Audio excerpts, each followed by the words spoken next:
I'm Martin Cole. I live in Mariners Cove here, Mandurah, West Australia. This is a 24-foot Jackman design, and it was built in 1996, and it's 2.7 beam, which I like. Oh, it's an alley, and it's 7.3 or 24 foot in the old feet, in the old measurements. Oh, I've had this boat for over 15 years, and it's just a good all-round boat. It does everything: fishing, diving, family cruise, barbecues.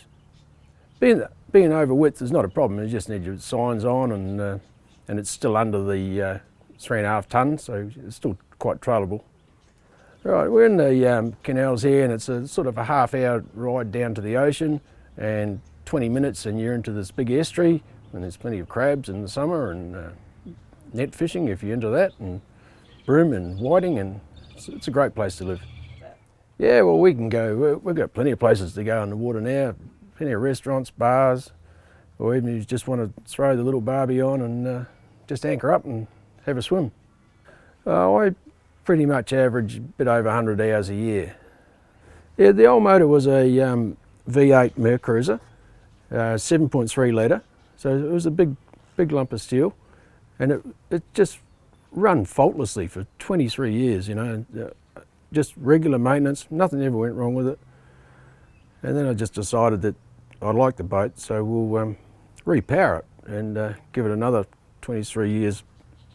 Yeah, I decided to stick with the Merc because I'd had such a good run out of the old one, and the fit-up was the same. The engine beds were the same, the mounts were the same. The old one had a Bravo 3, so it was just a straight bolt-up. There's no welding to be done, or it was just an easy fit-up. So Martin bought the boat to us in June or July of this year, and his existing diesel stern drive was a Mercury Diesel. It was a 7.3 litre Mercury Diesel, again 270 horsepower. And whilst there was actually really nothing wrong with the motor itself, it had hung in there for quite a while. It was getting a little bit long in the tooth, and the opportunity arose to repower. Martin really loves the hull. It's a locally built boat here in Mandurah, a local plate boat, and yeah, as I said, the opportunity arose to repower. The job itself was pretty straightforward, to be quite honest. We were able to repower diesel for diesel, which meant that we didn't have to worry about changing fuel systems. A lot of our engine mounts were the same from the existing Mercury Diesel, and same with the transom as well. We didn't have to muck around fabricating, cutting new holes and welding things up. It was pretty straightforward. Oh, it's just the fuel economy is great, and it's just a new engine, so you've got that reliability. And oh, this has got a 350 litre tank, and I haven't quite worked out how far you go, but you go a fair bit of your way.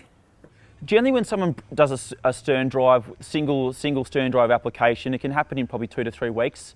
First of all, Mandurah Outboards the customer will always come to us. We'll then generally travel out to the customer's boat, have a meeting with them, and put a bit of a plan together just to see what they're trying to achieve. We throw a few options at them, you know, whether they've got an aluminium runabout, whether they've got a leader fly bridge or a Caribbean fly bridge, or no matter what boat they've got. We'll go out, have a chat to them, talk about what they're trying to achieve out in the water, and present a couple of options. There might be petrol and diesel options.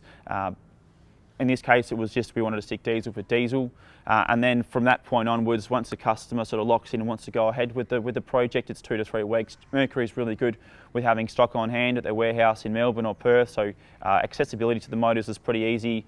Getting access to the rigging kits is really easy, and the first stage is getting the old donk out, and then we just cut straight into it. Yeah, well, it was pretty easy. We decided we're going to do it over winter when things are quiet. It was a good little winter project. So everything went pretty smooth.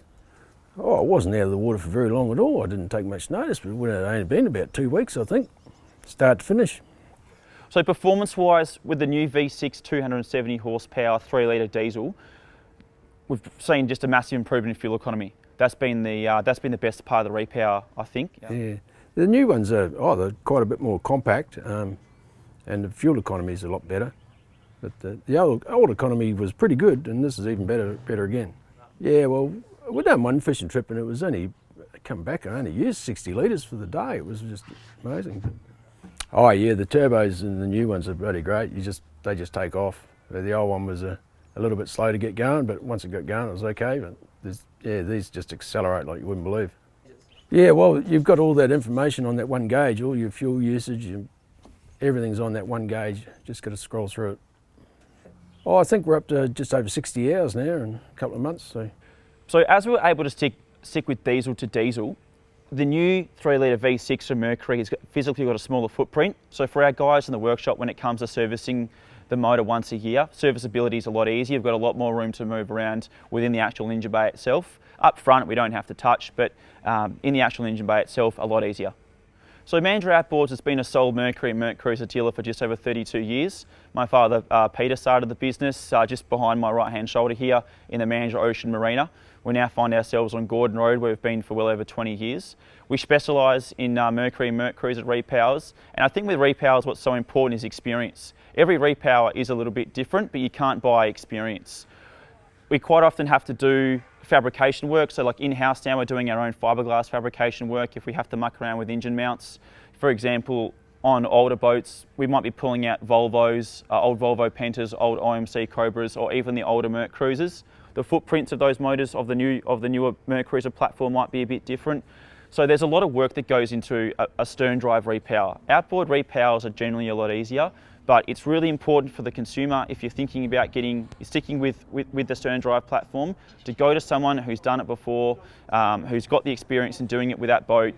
We've got a nice handbook now of a lot of repowers that we've done, so we can show you customers, you know, okay, you've got a Caribbean 26-foot runabout. We've done a repower like that recently. We put a pair of new V6 petrols in, or we put a diesel in a boat like we have here today, and we can show them everything that we've done from top to bottom. So we can talk about, you know, what we can do with their gauges and their dash. We can talk about the performance they're sort of going to get, what sort of speeds they're going to get at wide open throttle, what sort of fuel economy that they'll get, what it's going to cost, you know, what are your ongoing running costs. So just experience is the best, is a thing that we've been able to build up over 32 years at Mandurah Outboards, and that's what we pride ourselves on. So if your hull is 10 to 15 or 20 years old and you do love it, like you just absolutely love your hull, but you like some more reliability on the water, you can see yourself boating in that boat for the next 10 to 15 years, a stern drive repower is what can offer some peace of mind out in the water, and therefore whether you pass the boat on through the family or you do sell it in 10 to 15 years time, at least for that time period, you've got your great hull that you love and you've got some reliability out in the water.